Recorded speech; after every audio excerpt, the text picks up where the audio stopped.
Realmente cuando empezamos a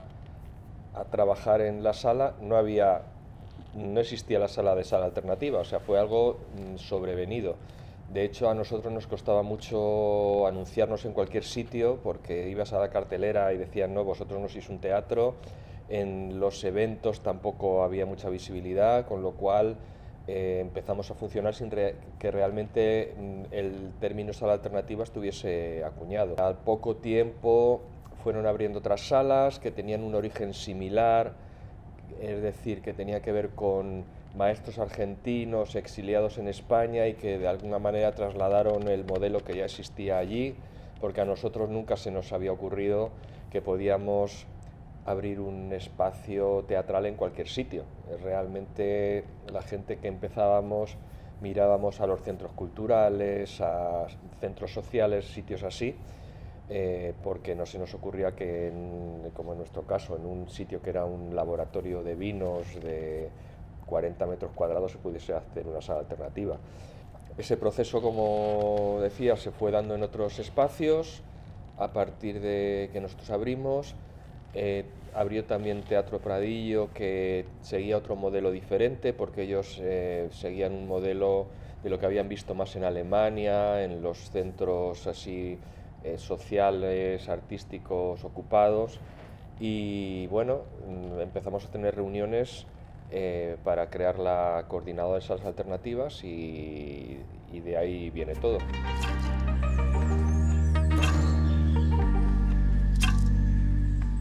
Pues nosotros abrimos en el año 85,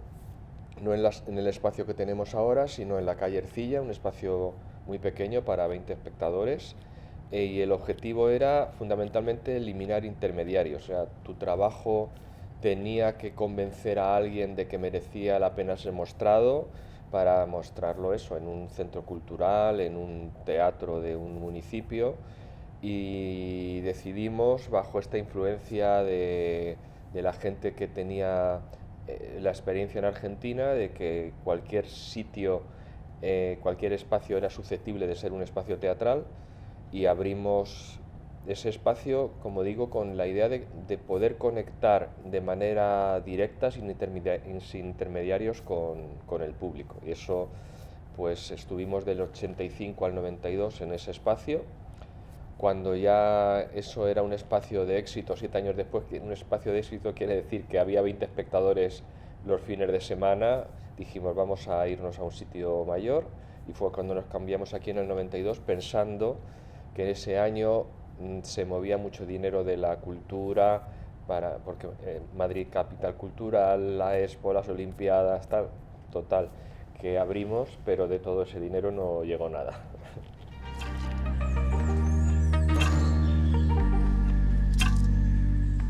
Pues realmente cuando abrimos, como era un espacio muy singular, no estaba destinado a ser un espacio muy vinculado al barrio. De hecho, nosotros teníamos una programación con la que pretendíamos que cualquiera, desde cualquier punto de Madrid, pudiese venir a verlo, porque lo que pretendíamos era tener una identidad que implicase que lo que se viese aquí no se viese en otros sitios y que la gente tuviese que venir a verlo aquí. Pero con el paso del tiempo, sobre todo por todo lo que tiene más que ver con la programación infantil, la programación familiar, el vínculo de proximidad sí se ha ido desarrollando mucho. Y bueno, es verdad que hubo unos años donde sí nos preocupamos especialmente de ver qué núcleos había en el barrio, en el distrito, con el que pudiésemos conectar. Hicimos, como antes de que existiese Google Maps, hicimos un mapeo, digamos, analógico de cómo estaba el barrio, dónde había centros interesantes en el barrio, etcétera, que, como digo, ya a partir de la digitalización todo eso se perdió, o digamos que es más sencillo, pero sí es verdad que hay como una comunidad ahora alrededor de la sala que está vinculado al barrio. Al principio era muy difícil porque este barrio tenía muy poca actividad, era un barrio de gente muy mayor, generalmente era un barrio bastante conservador, o sea, cruzar la glorieta de Embajadores de Lavapiés aquí eran dos mundos absolutamente diferentes, pero en la medida que el Lavapiés se fue colapsando, pues hubo una una venida hacia este lado de la plaza, pues de gente más joven que se cambiaba aquí a vivir, abrieron nuevos comercios, etcétera, etcétera, hasta lo que es ahora, pues que es casi un off-Broadway en Madrid, ¿no?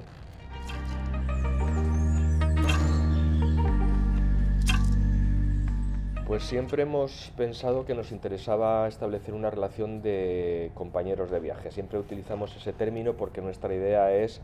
que la gente que estrena aquí quede de alguna manera vinculada a la sala, nos interesa seguir su trayectoria, son compañías por las que hemos apostado de alguna manera a lo largo del tiempo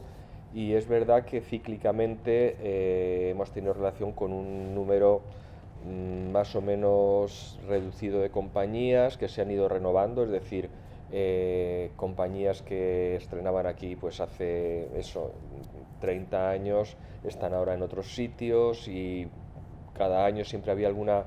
compañía nueva que se incorporaba a ese vínculo de relaciones y que eran relaciones que tenían que ver con lo artístico, no con lo personal, sino que es al revés. No estrenaban aquí porque tuviésemos un vínculo personal anterior, sino que se generaban los vínculos porque artísticamente nos interesaba lo que hacían y a ellos les interesaba lo que proponíamos como sala.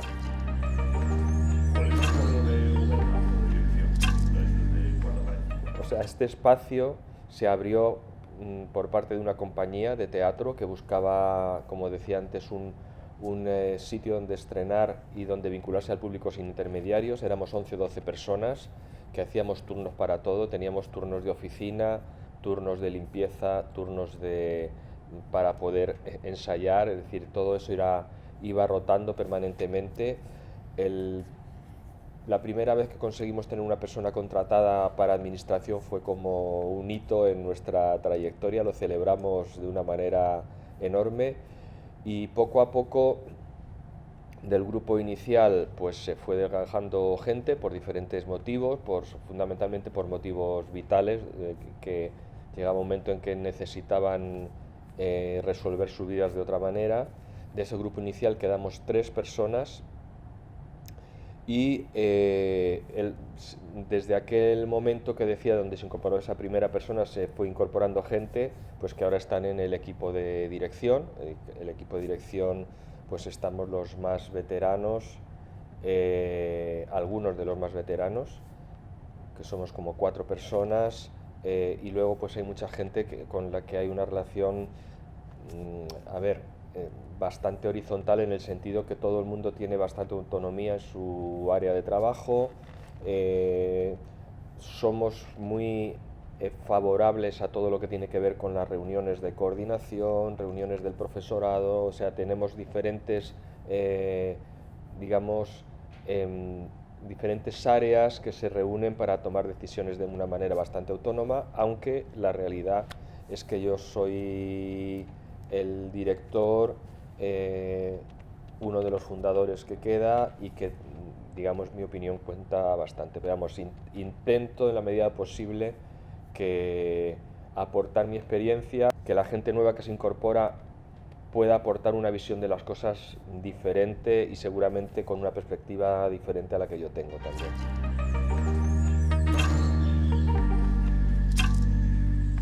Pues nosotros empezamos abriendo una asociación cultural, lo que luego llamamos un club de socios, donde había gente que seguía nuestro trabajo de manera permanente, que apoyaron mucho en los inicios y que sin ellos seguramente no hubiésemos subsistido porque nos ayudaban a pagar en su momento el alquiler del espacio donde estábamos. Yo creo que tenemos un público que ha ido cambiando con el tiempo, pero es un público que llamamos siempre un público inquieto, es decir, gente que busca encontrar cosas diferentes cuando va al teatro. Alrededor nuestro, también por los vínculos que se han ido estableciendo con la escuela,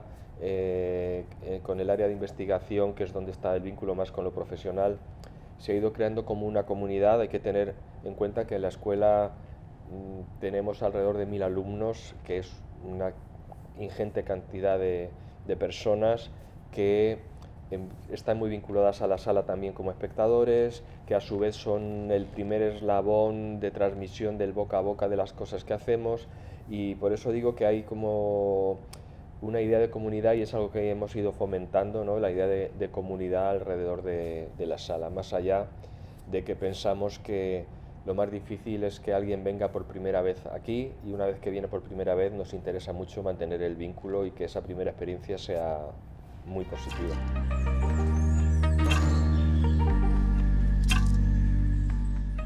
Yo creo que, a ver, hablo primero de riesgo porque la palabra investigación es una palabra que en teatro está bastante manida y para mí sobreutilizada, pero desde el principio pensamos que si tenía sentido que esta sala existiese era para asumir riesgos que el teatro comercial o el teatro público no podía asumir o no quería asumir, y el riesgo ha sido lo que ha ido definiendo nuestra programación. Recuerdo que al principio, cuando la situación económica era bastante complicada, nos ofrecían alquilar la sala a compañías que hacían un teatro, digamos, más comercial o menos adecuado a lo que nosotros queríamos hacer, y renunciamos a la seguridad de esos ingresos justamente porque queríamos ser coherentes con el proyecto. Entonces, llegado un momento, por la propia evolución de la compañía y de la sala, empezamos a tener una trascendencia de cara al público mayor, empezamos a girar por casi toda España, y sentíamos que en esa dinámica de producción en la que habíamos entrado estábamos perdiendo la capacidad de darnos tiempo en los procesos, de reflexionar, de investigar más a fondo. Abrimos el área de investigación, que es ETC, Espacio Teatro Contemporáneo, que es donde ahora mismo estamos centrando más todo lo que tiene que ver con la investigación teatral, con idea de que ese es un espacio donde se pueden probar cosas sin ningún tipo de expectativa de que sea algo trascendente de cara al público, donde uno puede experimentar, probar cosas, y que en todo caso aquello que vemos que funciona empieza luego a vincularse a lo que es la programación de la sala o a la producción de la sala, pero son dos ámbitos que ahora tenemos separados, ¿no? Tomando más el modelo de la investigación que se da en ciencia, como puede ser en el Consejo Superior de Investigaciones Científicas, donde se prueban cosas, que en todo caso aquello que funciona pasa a vincularse a través de la universidad, a través de las empresas, y tener un canal digamos, de difusión más masiva, ¿no? Pero intentamos proteger el espacio de la investigación para no tener presiones a la hora de tener que producir cosas que funcionen de cara al público.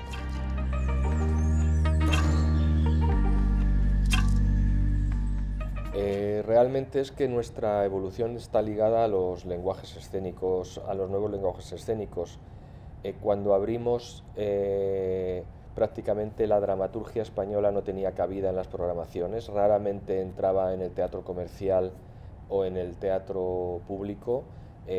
Estamos hablando de hace más de 30 años. Todo eso ha ido cambiando, pero yo creo que también justamente por la influencia que han tenido las salas alternativas. Pero en aquel momento la apuesta por la dramaturgia contemporánea, y en concreto por la dramaturgia contemporánea española, era muy fuerte y necesaria. Después empezamos a incorporar todos aquellos movimientos que venían a agitar un poco las aguas, ¿no? El movimiento de los cuentacuentos en sus inicios, que también acogimos. Empezamos a trabajar con los colectivos de danza, que eran los colectivos de danza menos convencional y que no tenían sitio en los espacios públicos o comerciales. Colectivos de danza, pues en aquel momento,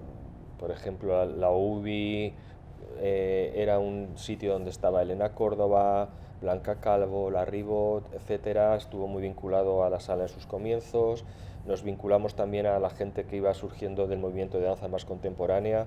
y que hemos seguido manteniendo en el tiempo. Lo que pasa es que, claro, el tiempo ha pasado para todos, y lo que en aquellos momentos era algo minoritario, pues ahora forma parte de la danza que se ve en los teatros públicos, ¿no? Como digo, a través de los laboratorios de ETC también nos hemos ido vinculando a muchos otros movimientos que han ido teniendo su espacio en la sala, y para los que hemos creado incluso festivales específicos como Esencia, que es un festival que llamamos Festival de la Teatralidad, donde intentamos reflexionar sobre la danza, sobre las tendencias, sobre los lenguajes. Yo creo que ahora mismo, por la propia diversidad de espacios, ocurre que hay cosas que se hacen en espacios más específicos. A ver si me explico con esto lo que quiero decir. En el intento de que la sala tenga identidad, hemos tendido a hacer aquí cosas que no se hacen en otros sitios y a su vez cosas que ya se están haciendo en otros sitios, no ocupar ese espacio que ya está ocupado por otras programaciones, ¿no?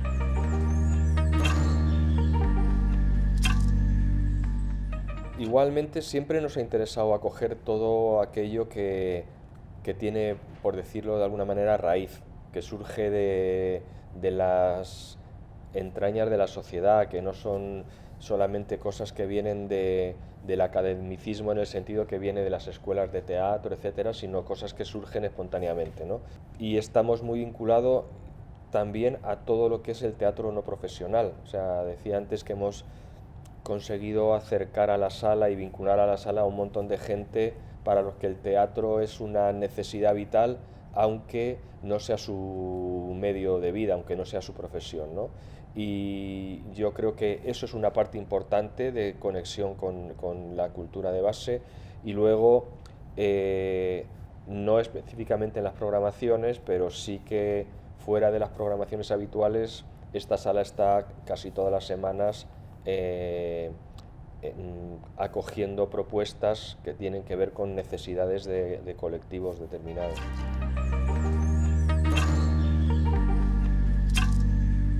Yo creo que es fundamental. Nosotros siempre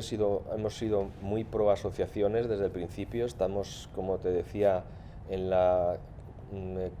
que entonces era la coordinadora de salas alternativas desde sus inicios.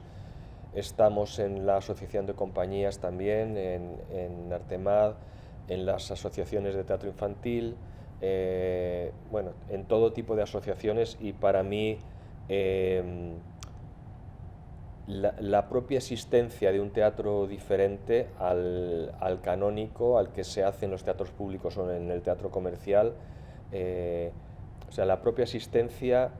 es debida a las asociaciones. Yo creo que hubiese sido muy difícil navegar en aguas tan turbulentas como son las del teatro y las de la cultura de una manera individual, y pensamos que el estar en las asociaciones es fundamental y es una manera